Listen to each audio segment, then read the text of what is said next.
Assalamualaikum warahmatullahi wabarakatuh.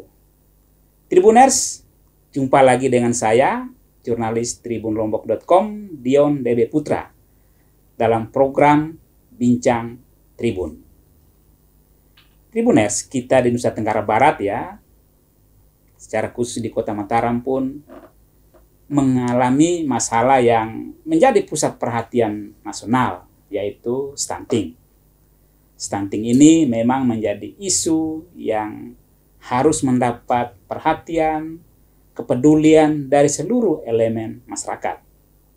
Memang masalah ini disebut-sebut sebagai soal yang berat, tetapi bukan tanpa solusi.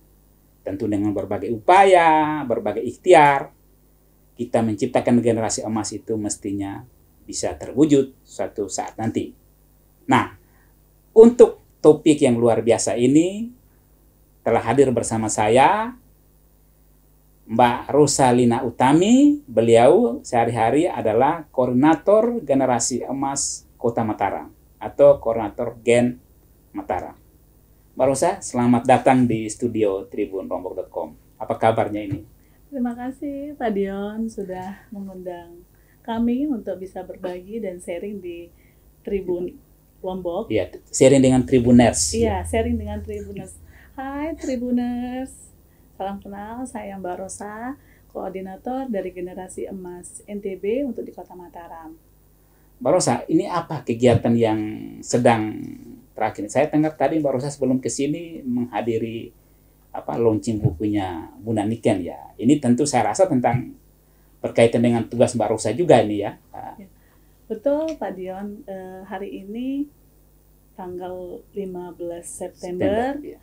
Bu Hajah Niken itu melaksanakan launching terkait dengan bukunya itu tentang bagaimana usaha-usaha atau kegiatan-kegiatan yang beliau lakukan selama beliau menjabat sebagai Ketua TPPKK untuk Provinsi Nusa Tenggara Barat. Tadi saya sempat sekilas membaca bahwa di dalam bukunya beliau itu melakukan salah satunya yaitu dengan penanganan stunting. Ya, bagaimana caranya untuk memotong terkait dengan masalah stunting ini, Pak Dion. Karena masalah stunting ini adalah musuh kita bersama. Kutipan di dalam buku itu. Kenapa musuh kita bersama? Karena dalam penanganan stunting itu tidak bisa bekerja hanya 1 atau 2 orang saja atau 1 atau 2 OPD saja, tetapi kita semua, baik lintas sektor pemerintahan, dari lembaga swadaya masyarakat, dari NGO atau organisasi-organisasi lain yang memang peduli terhadap generasi-generasi kita di masa depan. Nah, untuk itu saat ini memang concernnya pemerintah, baik pemerintah pusat, daerah maupun desa, itu adalah bagaimana caranya kita itu berintegrasi dan bekerja sama untuk sama-sama menurunkan stunting ke angka 14%. Begitu Pak Dion. Itu standar nasional ya, standar nasional. Kita sekarang ini secara nasional juga masih di angka kurang lebih 16% ya. Iya, betul. Masih di angka 16%. Kemudian di Kota Mataram kita juga masih di atas angka itu ya, Mbak Rosa ya. Nah, ini tentu dalam kaitan dengan tugas Mbak Rosa sebagai koordinator generasi emas itu apa sih sebetulnya yang Mbak Rosa dan tim tentunya kerjakan, itu apa saja sih Mbak Rosa? Baik Pak Dion, saya ingin bercerita sedikit terkait dengan program generasi emas NTB ini. Sebenarnya program generasi emas NTB ini adalah bagaimana caranya kita itu memberikan pemberdayaan kepada masyarakat. Jadi kata kuncinya pemberdayaan? Iya, pemberdayaan kepada masyarakat, artinya kita mendampingi mereka, kita memberikan mereka itu pendampingan, bagaimana cara mengasuh anak yang baik, bagaimana cara orang tua ini kita tekankan untuk memberikan hak-hak anak, mulai dari dia itu hamil sampai anak itu lahir, itu Pak Dion. Dan memang program ini terbentuk artinya kita melihat bahwa di negara-negara maju Pak Dion ya, ketika kalau di negara maju itu ada ibu hamil gitu Pak Dion ya, pasti mereka bekerja sama dengan lembaga pemerintah. Iya, lembaga pemerintah baik yang resmi maupun non resmi, artinya yang NGO gitu Pak Dion. mereka ketika tahu ada ibu hamil di satu rumah itu, mereka langsung bekerja sama untuk mengambil datanya, dan setiap 1 minggu sekali mereka diberikan intervensi berupa vitamin, susu gitu untuk ibu hamilnya. Untuk apa? Untuk memenuhi kebutuhan gizi ibunya dan bayinya. Jadi sejak awal itu sudah langsung sejak awal sudah langsung diberikan intervensi seperti itu. Akhirnya kalau di negara lain aja bisa seperti itu, apalagi di Indonesia. Maksudnya di NTB kan dengan wilayah kita yang sangat begitu subur, Loh Jenawi bahasa. Kita punya pangan kan cukup, kita punya pangan yang cukup, tanah subur, apapun kita tanam langsung jadi kita tumbuh gitu kan, Pak Dion. Jadi di situ program ini kenapa kita tidak bisa menduplikasi hal tersebut yang baik ini melalui dari program Generasi Emas NTB ini gitu. Sehingga pada awalnya itu mulai dari tahun 2015 itu pilot project dari program Generasi Emas NTB ini adalah untuk melihat anak-anak generasi kita yang dibimbing saat itu di tahun 2015 itu sampai ke 10 tahun ke depan, sampai ke tahun 2025 itu apakah mereka itu bisa menjadi generasi yang unggul dengan fisik yang sehat, mental yang sehat, yang bagus gitu kan, serta produktif. Artinya produktif itu kreatif, bukan pintar di dalam ruangan saja, bukan, tapi di luar sekolah. Secara sosial juga dia pintar. Dia harus pintar, begitu Pak Dion. Akhirnya kami memberikan intervensi itu ya berupa penyuluhan terkait dengan, namanya kita singkat dengan Parana. Parana itu adalah pasangan ramah anak, di mana kita itu sebagai pendamping untuk memberikan apa istilahnya itu penyuluhan, sosialisasi, edukasi kepada orang tua untuk tetap memberikan hak-hak anak tersebut gitu. Dan kami juga tidak bekerja sendiri Pak Dion. Nah kami program ini kan berada di 100 desa, salah satunya di Kabupaten Kota Mataram, di Kota Mataram maksudnya. Nah ini kami juga bekerja sama dengan kadernya, dengan petugas gizinya, memberikan pendampingan juga tetap ke rumahnya gitu. Dan program ini kan istilahnya program yang sangat baik Pak Dion, sehingga kami ingin melihat apakah ada pengaruhnya intervensi yang sudah diberikan, intervensi pendampingan ini ada pengaruhnya kepada tumbuh kembang anak. Berarti sejak 2015 sampai dengan hari ini secara intens betul itu dilakukan. Intens betul. Mbak Rosa sendiri terlibat sejak awal? Saya terlibat mulai tahun 2019. 2019 ya. 2019. Jadi intervensi yang sudah diberikan itu memang sudah dilaksanakan di tahun 2017 dan di tahun 2018. Itu di Kota Mataram. Kota Mataram. Berarti Mbak Rosa merasakan bagaimana, termasuk terutama kemarin Mbak Rosa waktu pandemi itu kan itu challenge tersendiri tuh karena situasinya juga berat ya. Betul. Itu tetap jalan ya. Pada saat pandemi itu merupakan suatu masalah bukan bagi 1-2 orang, tapi bagi semua orang, bahwa itu merupakan musibah bagi kita semua, khususnya di NTB gitu. Tapi untuk pendampingan tetap berjalan bisa via, kalau sekarang kan lagi aktifnya WhatsApp ya. Adian ya. WhatsApp itu sangat membantu dalam menghubungkan kita dengan orang lain. Mbak Rosa, kan dari 2015 kemudian Mbak Rosa mulai terlibat aktif, sudah hampir 4 tahun ya, 4 tahun dari 2019. Ini Mbak Rosa saya kira ini kita tidak mulai sama sekali, karena dari secara persentase tadi kan Kota Mataram menurut saya cukup signifikan. Ya, artinya sekarang kan tinggal sedikit lagi sudah bisa mencapai target nasional. Artinya dengan angka itu aja sudah menunjukkan bahwa kerja teman-teman selama ini ya di GN Mataram tentu berkolaborasi dengan berbagai elemen tadi itu kan sudah berhasil. Itu sebetulnya yang dari pengalaman Mbak Rosa yang paling di Kota Mataram apa sih sebetulnya yang luar biasa? Artinya tingkat serapan dari orang tua ya, dari keluarga-keluarga itu seperti apa sih? Betul Pak Dion. Kalau kita berbicara terkait dengan data stunting di Kota Mataram itu memang menunjukkan tren penurunan Pak Dion.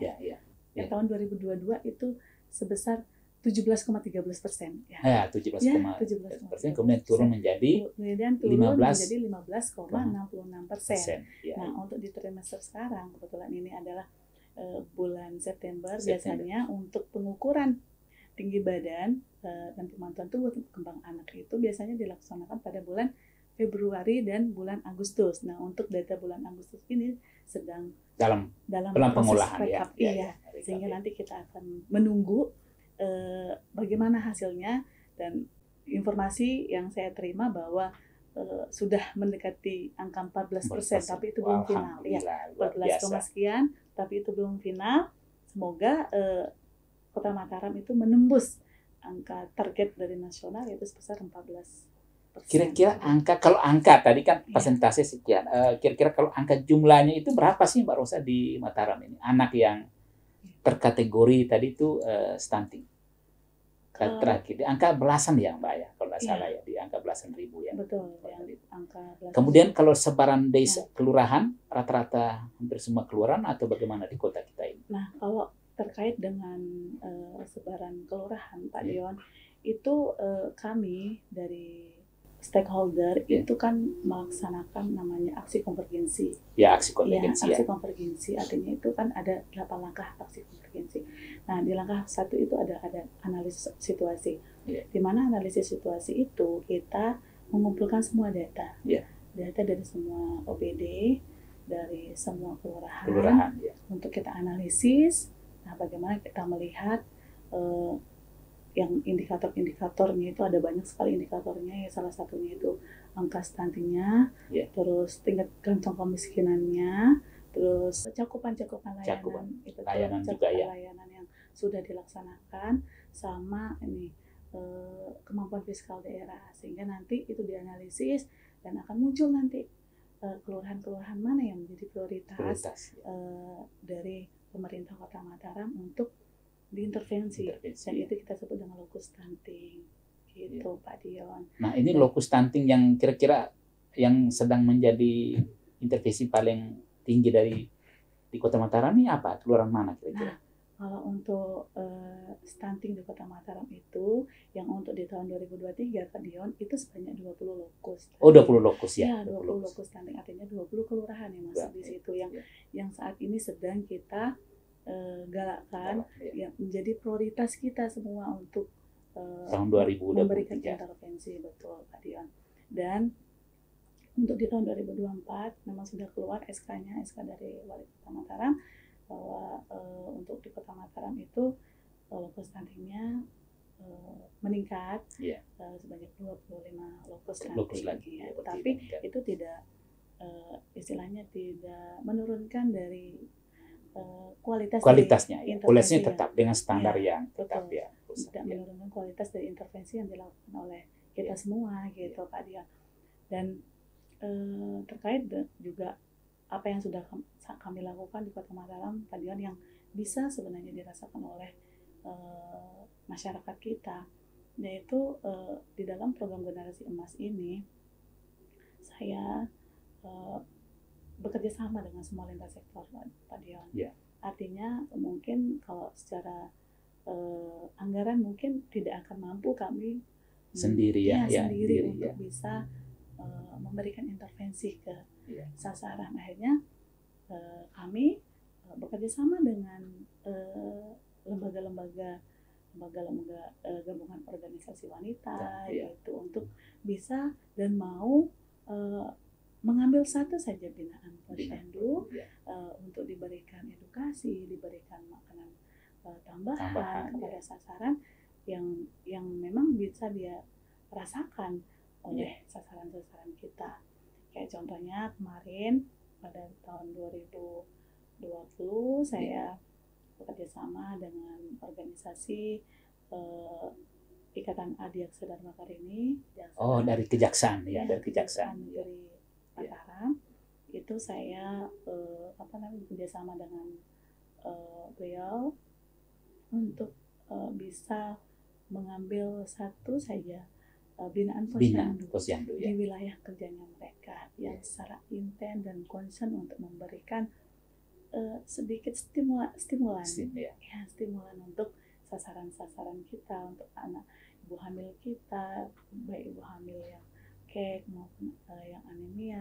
Sehingga harapannya nanti dengan terlibatnya mereka di dalam posyandu ini bisa memberikan dampak yang positif, dampak yang baik bagi keluarga tentunya, bagi dan kita semua gitu. Jadi respon lembaga-lembaga itu selama ini sangat baik ya, sangat menurut baik. Sehingga itu kami lakukan, kami duplikasi, bahwa selalu kita galakkan bahwa bagaimana caranya supaya lintas sektor ini ada, kita melihat Pak Dion ya, di Kota Mataram saja contohnya, OPD ada berapa, sekolah ada berapa ya. Dharma wanita itu banyak sekali. Ada gabungan organisasi wanita, belum yang dari swasta, belum swasta, BUMN, perbankan, ya benar. Kalau seandainya salah satu saja dari mereka mengambil satu binaan posyandu yang ada di Kota Mataram, itu akan memberikan dampak yang sangat besar bagi mereka. Kayak kemarin kami Tribun ya, walaupun yang terbatas, kami juga coba mengambil sedikit kontribusi ya.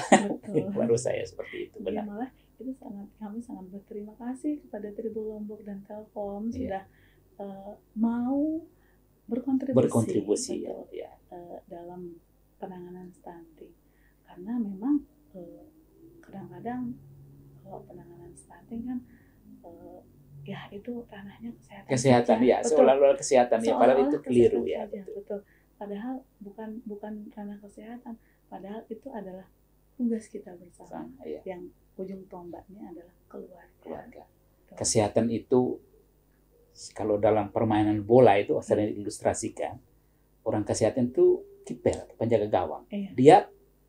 Dia kan sebetulnya paling akhir yang mendapat resikonya, tapi sebetulnya yang utama adalah bagaimana di hulunya, ya keluarga tadi yang baru saya katakan. Betul. Jadi kalau di keluarga sudah ditangani dengan baik, mestinya tidak perlu banyak orang masuk rumah sakit ya, menurut saya. Ya, seperti itu. Ya.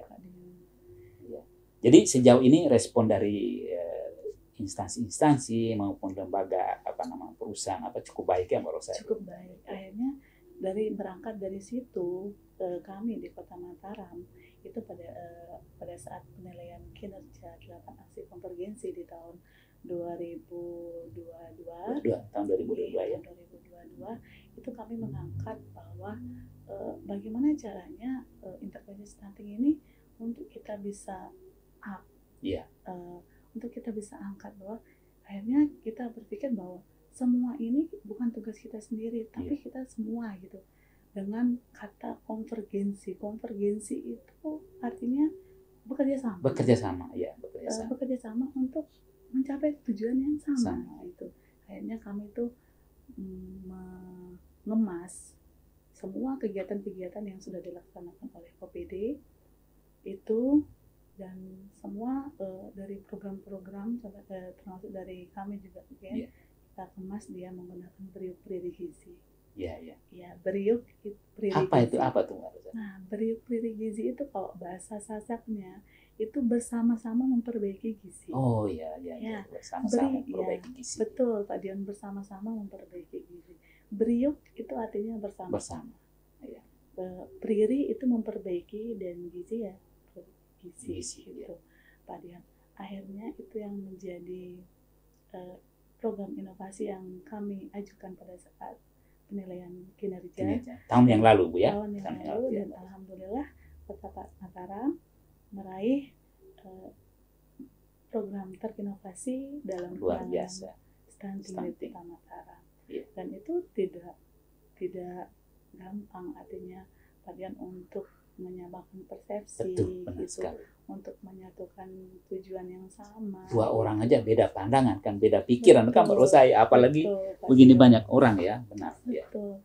Jadi sehingga itu yang kami angkat, dan alhamdulillah itu merupakan hadiah untuk kita di Kota Mataram. Nah, Mbak Rosa, dari pengalaman Mbak Rosa sejak 2019 sampai dengan sekarang ini, saya mau tanya yang tidak enaknya dulu. Apa sih sebetulnya? Tentu mungkin ada resistensi ya, Mbak Rosa. Tentu di masyarakat kita ini kan pasti ada semacam, dia tidak serta-merta menerima atau apa. Tapi kan asumsinya warga kota ini kan mestinya lebih well educated ya, dia lebih terdidik. Tentu juga tidak semua, memang ada ya. Kemudian dia dari sisi ekonomi jauh lebih baik dibanding misalnya dengan saudara kita di di pelosok misalnya, karena kita warga kota. Tapi dari pengalaman Mbak Rosa, apa sih yang agak menonjol dari resistensi dulu? Saya tadi mau dari yang tidak enaknya dulu Mbak Rosa. Kira-kira apa sih Mbak Rosa? Karena ini kan juga dibincang, ini kan pembelajaran juga untuk kita semua. Bukan kita mau melihat sisi jeleknya, tapi ini semacam kita berbagi untuk supaya kita mari sama-sama maju untuk mengatasi stunting. Apa sih Mbak Rosa? Baik Pak Dion, kalau dari pengalaman kami yang melakukan pemberdayaan di masyarakat, sebenarnya lebih susah kita memberikan edukasi kepada keluarga-keluarga yang menengah ke atas, daripada keluarga-keluarga yang menengah ke bawah. Artinya begini Pak Dion, ini terkait dengan masalah gizi. Masalah gizi ini tidak melihat apalagi anak saya tidak melihat status keluarganya sosial status sosialnya itu seperti apa. Anak stunting ini tidak melihat apakah itu terlahir dari keluarga miskin, enggak, apakah dia terlahir dari keluarga kaya juga tidak. Akan tetapi anak-anak ini adalah seperti yang saya katakan dari awal, tercukupi nggak haknya. Hak itu banyak yang harus diberikan oleh orang tua. Saya jabarkan mungkin sedikit Pak Dion, dari ibunya hamil saja yang harus diterima oleh bayi janin itu adalah pertama nutrisi, nutrisi makanan yang baik, yang gizi seimbang. Kemudian yang kedua tablet tambah darah. Tablet tambah darah ini sering sekali disepelekan oleh dilupakan oleh ibu-ibu kita terutama, karena mindsetnya mereka bahwa ini obatnya tidak enak, bikin muntah, bau. Tapi tablet tambah darah itu adalah anak yang di dalam bukan si ibunya benar gitu. Karena proses kehamilan juga bisa menyebabkan dia anemia, sehingga itu juga merupakan kebutuhannya dia juga gitu kan. Sehingga bagaimana anak itu untuk bisa mendapatkan tablet tambah darah itu kalau misalkan ibunya saja tidak mau minum tablet tambah darah gitu. Kadang-kadang di situ yang menjadi permasalahan kita di masyarakat itu Pak Dion. Terus hak yang pada saat ibu hamil ada pemeriksaan HNC atau antenatal care, kita bisa sebut dengan pemeriksaan kehamilan, Pak Dion. Itu kan minimalnya 6 kali Pak Dion. Selama masa kehamilan. Tapi karena kadang-kadang dilanggar gitu, tidak sesuai dengan jumlah kehamilannya karena merasa mungkin sehat gitu kan Dion, fisik saya sehat, tetapi nggak tahu begitu sudah periksa mestinya kan harus secara medis tadi pemeriksaan secara pemeriksaan medisnya harus ini. Terus ketika anak itu lahir itu yang paling utama yang diberikan kepada bayi itu adalah IMD, inisiasi menyusui dini. Tapi kebanyakan sekarang kita lihat IMD itu sudah agak sulit ibu-ibu yang zaman baru milenial ini itu memang bisa diterapkan. IMD itu sangat penting karena itu merupakan hak anak, tapi tetap kami dorong untuk misalkan IMD apapun proses persalinannya, mau persalinan normal mau persalinan sesar, apapun itu kami tetap mendorong untuk melakukan IMD karena itu adalah sumber nutrisi pertama untuk bisa mendapatkan 1000 hari pertama itu golden period itu gitu. Jadi kalau misalkan kita berbicara terkait dengan stunting itu sebenarnya intervensi yang kita lakukan oleh kita sebagai keluarga ibu itu sebenarnya yang paling jadi memang dari mindset baru saya kita nih, kadang kita sebagai orang dewasa, orang tua tuh ada rasa egois bahwa sebetulnya kita berpikir dari sisi kita saja. Tapi kata kuncinya tadi yang baru saya tekankan berkali-kali adalah bahwa ini pemenuhan hak anak. Jadi sejak terjadi pembuahan sel telur itu terjadi menjadi manusia awal itu di dalam janin itu hak dia harusnya mestinya dipenuhi. Itu kan baru saya. Jadi kata hak ini yang rasanya juga memang harus terus-menerus kita kita gaungkan ke masyarakat bahwa itu hak anakmu. Betul. Sehingga tadi baru saya bilang memang tantangannya justru tidak mesti tergantung latar belakang ya, para keluarga menengah ke atas pun bisa jadi tidak terlalu cepat merespon untuk bagaimana menangani stunting dengan baik ya. Itu sebenarnya akan menimbulkan permasalahan. Artinya begini Pak Dian, ketika misalkan ada orang tua yang dinyatakan atau terdiagnosa stunting anaknya, dan merasa bahwa sudah memberikan nutrisi yang baik begitu dan sudah memenuhi hak dan merasa bahwa ekonominya sudah baik ya, sudah baik ya. Tadian ketika terdiagnosa anaknya stunting, malah itu mereka kebanyakan, mohon maaf sekali tadian, agak sulit menerima. Ya. Agak sulit menerima. Akhirnya yang pada saat ini, misalnya bulan ini anaknya terdeteksi stunting ya. Pada saat pemeriksaan posyandu atau pemeriksaan bulan berikutnya mereka nggak mau hadir lagi. Mau hadir lagi karena kan karena sulit untuk menerima kenyataan itu. Karena kan memang sebenarnya kan stunting itu adalah kondisi di mana gangguan pertumbuhan gangguan pertumbuhan sederhana itu ya. Gangguan pertumbuhan, gangguan perkembangan yang terjadi sejak begitu lama itu Pak Dion, yang disebabkan oleh kekurangan gizi kronis dan infeksi yang berulang pada 1000 hari pertama kehidupannya dia gitu. Sehingga itu menjadi kata kunci sebenarnya.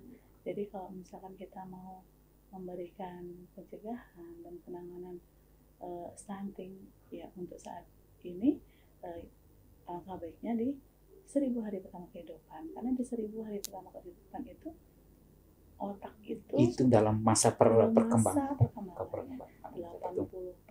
otak itu berkembang di 1000 hari pertama kehidupan dan 20% itu di atas 2 tahun. Jadi fokus kita di situ akan tetapi untuk lebih baik dalam penanganan stunting dan untuk meraih generasi-generasi unggul itu langkah baiknya dari hulunya dulu. Gitu.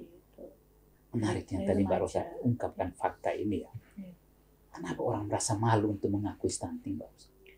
Karena mestinya tidak perlu malu kan? Betul. Ya. Kadang-kadang begini Pak Dion, namanya stunting itu kan secara pertumbuhan dia sudah pendek, dan teori juga mengatakan bahwa tingkat kecerdasannya itu berkurang. Nah, saya pernah membaca nggak salah itu sekitar 13% tingkat kecerdasan itu berkurang ya. Anak-anak stunting gitu Pak Dion. Nah, kalau misalkan itu dibiarkan terus-menerus, bagaimana dengan generasi dari masa depan gitu, Dion?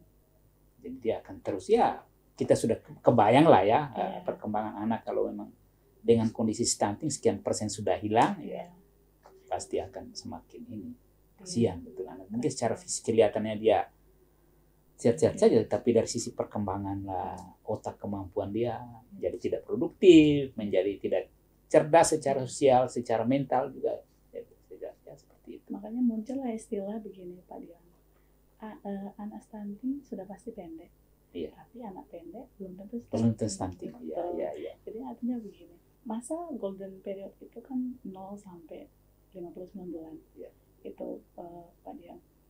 Kebanyakan sekarang intervensinya itu berfokus pada usia 1000 hari pertama kehidupan. Lalu yang jadi pikiran kami, bagaimana dengan anak-anak yang sudah 2 tahun? Tetapi mengalami gizi yang kurang, dengan status gizi yang kurang. Bagaimana kita itu memberikan mereka juga hak? Jadi tetap harus diintervensi. Kita intervensi karena kami berharap kita untuk mengejar 20% untuk perkembangan otaknya itu bisa tercapai Pak Dion, supaya nanti anak-anak ini tidak menjadi anak-anak yang tidak kalah saing dengan anak-anak yang lainnya gitu.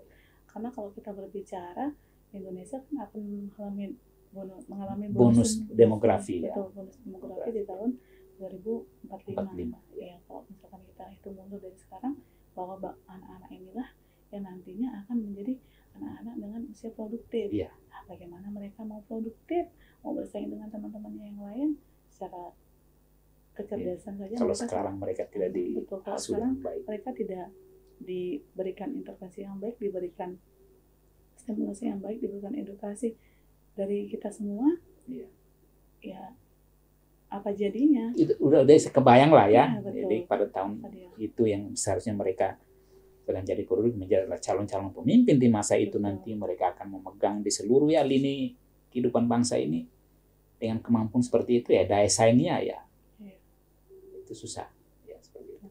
Terus kira-kira apa yang menyenangkan, mengasihkan Mbak Rosa bergelut di sesuatu yang tentang stunting ini ya? Apa sih sebetulnya? Tadi kan Mbak Rosa menceritakan yang challenge-nya yang ini ya, tapi kira-kira yang menyenangkan apa sih Mbak Rosa? Tentu banyak teman pasti lah kan Mbak Rosa pasti berkoordinasi dengan semua orang lintas ya, Mbak Rosa pasti kemana-mana ketemu, tapi apa sih Mbak Rosa yang menyenangkan dari tugas ini? Ini tugas untuk generasi luar biasa loh Mbak Rosa ini, menurut saya berat. Saya memilih pekerjaan ini Pak Dion. Sebelumnya saya pernah bekerja sebagai tenaga kesehatan juga. Oh ya.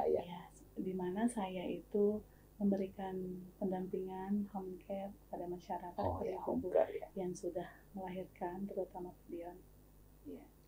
Sehingga ketika kami berinteraksi dengan mereka, kita kan home care itu datang ke rumahnya untuk memberikan pelayanan, yaitu perawatan pada ibunya yang setelah melahirkan, kemudian kita rawat bayinya. Ada rasa kebahagiaan, kesenangan kita melihat anak-anak ini tumbuh dengan sehat. Kita bisa membantu. Kadang kalau dari perspektif saya sebagai seorang ibu dan juga istri yang baru melahirkan itu, kami itu sebenarnya membutuh support. Artinya support itu bukan berbentuk materi saja, bukan, kehadiran orang sayang, kehadiran teman-teman kita, kehadiran petugas kesehatan yang memberikan pelayanan yang tulus, pelayanan yang baik dalam melakukan perawatan pada kita, itu rasanya sudah senang sekali gitu Pak Dion. Dan saya pun dengan memberikan edukasi dan pemberdayaan kepada masyarakat ini, ya betul Pak Dion bilang, ini saya banyak punya teman gitu yang mungkin itu hanya sekedar orang lain, tetapi itu bisa menjadi keluarga untuk saya pribadi gitu. Dan pengalaman saya, karena saya tetap interaksi dengan pasien sasaran ini ya, salah satunya yang kebahagiaan yang paling saya alami saat ini ya bertemu dengan jodoh saya gitu. Karena bertemu dengan suami gitu kan, diperkenalkan dari pasien yang saya dampingi. Dari dampingi sehingga itulah menjadi keluarga yang baru untuk saya gitu.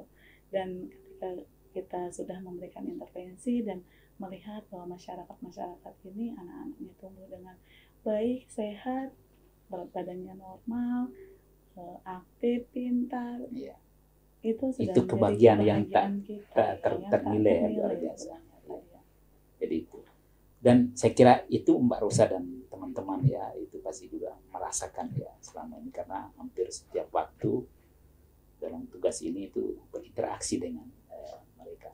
Dan Mbak Rosa, saya kira Mbak Rosa optimis lah ya bahwa kita ini memang taruh secara nasional isu ini kemudian sekarang menjadi fokus semua ya segala macam. Tapi dari tren dari ini tuh dari hari ke hari akan terus semakin baik lah ya. Bagaimana pola asuh, bagaimana pemenuhan anak-anak mulai dari janin itu ya Mbak Rosa, masyarakat kita. Artinya ada harapan, itu ada Mbak Rosa ya. Harapan itu pasti ada Pak Dion. Kita selalu optimis bahwa apa yang ingin kita capai itu kita bisa raih Pak Dion. Kan sudah banyak sekali program-program pemerintah yang sudah digalakkan terkait dengan pencegahan stunting, yaitu antara lainnya aksi bergizi. Aksi bergizi itu dilakukan pemberian tablet tambah darah bagi remaja putri di semua sekolah SMP dan SMA. Itu diberikan 1 kali seminggu ya. Tapi sebelumnya mereka mengadakan sarapan bersama dulu, memilih 1 hari di dalam 1 minggu itu untuk sarapan bersama untuk, dan kemudian meminum tablet tambah darah bersama. Itu kan merupakan salah satu langkah yang pemerintah laksanakan. Kemudian ada sekarang itu namanya bakti stunting. Bakti stunting yaitu memberikan telur protein hewani kepada sasaran ibu hamil dan anak-anak balita, terutama anak-anak yang stunting, dan ibu hamil yang anemia dan ibu hamil yang kek itu untuk disupport untuk selalu memakan atau mengkonsumsi telur sebagai untuk memenuhi cukupan protein hewaninya. Dan kemudian kita juga pernah melaksanakan namanya khotbah Jumat. Khotbah Jumat ya. Serentak. Artinya di dalam khotbah Jumat itu diberikan isi materi terkait dengan stunting supaya bapak-bapak itu peka dan peduli terkait dengan stunting ini. Artinya kadang-kadang stigma kita di masyarakat bahwa pengasuhan anak itu ada di tangan ibu. Tugas ibu ya. Tetapi ini merupakan tugas bapak juga gitu. Jadi ada banyak sekali juga intervensi yang dilaksanakan pada sasaran kita Pak Dion gitu. Jadi kalau seandainya saja semua itu dilaksanakan dan seperti yang saya sampaikan tadi semua terlibat untuk mengambil binaan posyandu. Kalau di Kota Mataram Pak Dion sebagai informasi ada 362 posyandu. 362 ya. 360. Itu belum semua ada yang membina belum? Sudah ada sebagian yang membina. Jadi nanti bisa mungkin ayo bergabung untuk siapapun, mau dari organisasi masyarakat, lintas sektor, Dharma Wanita, gabungan organisasi wanita maupun perusahaan CSR, ayo kita bergabung bersama untuk mengambil satu saja wilayah binaan posyandu untuk kita sama-sama memberikan kontribusi yang baik dalam rangka menciptakan generasi-generasi emas, generasi-generasi yang unggul, dan menciptakan generasi yang mampu membawa negara ini sukses di masa depan. Ya, itu Tribuners ya. Ingat ya, ini ajakan dari Mbak Rosa tadi itu. Jadi ya saya nambahkan aja, ini BUMN ya, kemudian seluruh lembaga, komunitas di Kota Mataram. Ayo dong, 360 tuh 360 berapa tadi Mbak Rosa? 362. 362 itu kita kepung. Kalau kita masing-masing satu aja mestinya bisa teratasi dengan lebih cepat. Baik Mbak Rosa. Tapi tadi Mbak Rosa, tadi saya merasa menarik sekali ya bahwa intervensi apa yang dikerjakan oleh pemerintah yang bersama dengan stakeholder, seluruh stakeholder itu sudah. Kemudian respon ini pun juga sudah cukup baik yang Mbak Rosa dalam penanganan stunting. Kira-kira Mbak Rosa yang masih perlu kita kejarkan lagi Mbak Rosa hari-hari ke depan ini apa Mbak Rosa? Sebenarnya begini, yang sangat perlu dan sangat penting kita kejarkan perubahan perilaku sebenarnya. Perubahan perilaku ya. Kita merubah perilaku itu sangat sulit. Ya. Kalau kasih telur gampang ya, tapi bagaimana mengubah perilaku itu? Mengubah perilaku masyarakat untuk tetap mengkonsumsi telur itu kadang-kadang yang susah, ya kan, Pak Kabit. Jadi saya pernah baca buku dengan Atomic Habits dari James Clear. James Clear ya. James Clear itu mengatakan bahwa ada 4 hukum bagaimana cara kita merubah perilaku kita ketika kita ingin menjadi yang lebih baik ya. Kita harus mau merubah perilaku kita. Yang pertama itu adalah obvious. Itu jelas. Artinya begini. Kita kaitkan dengan intervensi kita yang saat ini yaitu batik stunting. Kalau misalkan kita mau gizi kita itu terpenuhi proteinnya, itu telur itu sederhana sekali kan. Semua orang bisa beli. Bisa ya. Kenapa program telur ini kenapa dipilih oleh pemerintah? Karena mau dia tinggal di pantai, mau dia tinggal di gunung, telur itu pasti ada. Pasti ada dan mudah diperoleh ya. Mudah diperoleh dan dia tahan lama. Artinya begitu ya. Itu kalau misalkan kita mau membiasakan makan telur setiap hari, ya taruh telurnya di rumah, di meja makan sehingga itu jelas. Oh ya, saya harus mengkonsumsi telur itu setiap hari. Itu yang pertama harus jalan. Terus yang kedua atraktif, menarik. Ya.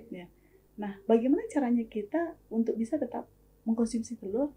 Kalau seandainya kita bosan dengan makan telur rebus saja, kita bisa membuat telur itu dengan mengolah dengan cara yang lain. Iya, membuat snack, kue, membuat olahan-olahan masakan yang berbahan dasar telur, sehingga itu menciptakan variasi makanan yang memang berselera untuk dimakan gitu. supaya jangan monoton yang supaya sama terus ya. monoton, yang Ya, sama terus ya. terus. Ya. Itu yang kedua. Terus kemudian yang ketiga itu harus easy. Ya. Easy itu artinya mudah. Mudah, ya. Kita menciptakan suasana itu mudah, ya. Makanya telur itu sebenarnya mudah, murah. Jadi sebenarnya tidak ada alasan lain sebenarnya untuk tidak mengkonsumsi telur itu, ya. Gitu. Dan terus yang keempat itu satisfying, artinya ketika kita sudah berusaha setiap hari untuk mengkonsumsi makan telur, maka itu akan memberikan reward, yaitu badan kita itu akan menjadi sehat. Ya. Betul. Jadi sebenarnya langkah-langkah yang sudah dilakukan oleh pemerintah seperti bakti stunting, aksi bergizi, beri gizi, ya. Dan semua apapun kegiatan yang berkaitan dalam penanganan stunting itu merupakan 1% kebaikan yang dilakukan oleh pemerintah, dan 1% saja kebaikan yang kita laksanakan setiap hari, maka itu akan memberikan dampak yang begitu besar di masa depan kita, Pak Dion. Itu yang saya tangkap dari buku, dan itu yang biasa kita sebut dengan atomic habit. Ya, itu perubahan-perubahan kecil. Kalau misalkan kita terus tekuni setiap hari secara disiplin dan konsisten, maka itu akan memberikan dampak yang luar besar. Betul. Jadi perilaku ya, bagaimana perilaku mulai dari hal-hal yang kecil tadi itu ya. Dari hal-hal kecil. Dan ini pun yang saya kira teman-teman di Gen Kota Mataram bersama dengan teman-teman dari BKKBN macam-macam ini yang terus-menerus diajak, diingatkan ya, karena memang mengubah perilaku itu kan memang tidak mudah ya, tidak mudah. Tapi bahwa tugas kita bersama lah ya, saya kira Tribuners ya, Anda juga yang ikut menyimak perbincangan saya dengan Mbak Rosa pun juga punya tugas juga untuk ingat bahwa makan telur itu semudah itu, tapi dalam praktik bisa saja tidak. Baik, selain perilaku mungkin ada apa lagi Mbak Rosa yang akhirnya dalam rangka, karena Kota Mataram kan tahun depan ingin meningkatkan lokus tadi itu, lokus intervensi menjadi 25. Apa sih mungkin yang akan dikerjakan minimal di semester terakhir ya di tahun ini, apa Mbak Rosa kira-kira? Jadi untuk dari unsur pemerintah atau dari semua lembaga, jadi untuk bisa fokus intervensinya itu ke kelurahan-kelurahan yang lokus stunting, yang termasuk dalam lokus stunting, Pak Dion, sehingga itu bisa terintegrasi intervensinya, dan harapannya ya kami bisa istilahnya bekerjasama untuk bisa menurunkan angka stunting di kelurahan tersebut. Ya, jadi fokus ya. Jadi saya kira poinnya dari Mbak Rosa adalah fokus ya. Kita fokus itu ya. Akan, tapi tidak mengabaikan kelurahan-kelurahan yang lain gitu. Pak Dion, artinya saya rasa juga mungkin dari video-video lain atau lintas sektor itu kan memiliki wilayah binaan juga kan, biasanya gitu Pak Dion, akan tetapi fokusnya harapan kita ya di fokus stunting yang sudah ada. Gitu. Baik Mbak Rosa, ini kita sudah banyak hal yang disampaikan Mbak Rosa, cukup banyak ya teman-teman Tribuners ya, Anda bisa menyimak 1% kebaikan kalau itu dikerjakan itu akan memberi dampak dulu. Itu kata kunci salah satu dari Mbak Rosa. Mbak Rosa, ini semacam ya kata-kata penutup dari Mbak Rosa, silakan Mbak Rosa, karena ini tidak hanya urusannya Gen Kota Mataram ini, stunting ini seperti saya katakan pada awal, tapi ini adalah kerja kita bareng-bareng dalam semangat kolaborasi, dalam spirit konvergensi. Silakan Mbak Rosa. Baik Tribuners, mari bergabung dengan kami untuk dalam pencegahan stunting, karena stunting ini bukan menjadi ranah kesehatan saja, tetapi ini merupakan musuh kita semua dalam rangka menghasilkan generasi-generasi yang sehat, cerdas, unggul, dan berkualitas, yaitu generasi emas NTT. Oke, baik. Terima kasih banyak ya Mbak Rosa ya, telah berbagi banyak hal yang tentu ini punya manfaat untuk Tribuners semua, untuk pemirsa yang menyaksikan, menyimak apa yang kita berbincang. Sekali lagi terima kasih Mbak Rosa, sukses untuk Gen Kota Mataram ya. Terima kasih, tetap semangat, kami Tribun tetap akan mendukung ya sesuai dengan tupoksi kami sebagai media. Kami dan Mbak Rosa dan teman-teman kalau ada kegiatan jangan lupa menginformasikan kepada kami supaya kami juga ikut turut ya menyebarluaskan kerja besar kita bersama ini. Sekali lagi terima kasih Mbak Rosa. Terima kasih Ya. Pak Dion.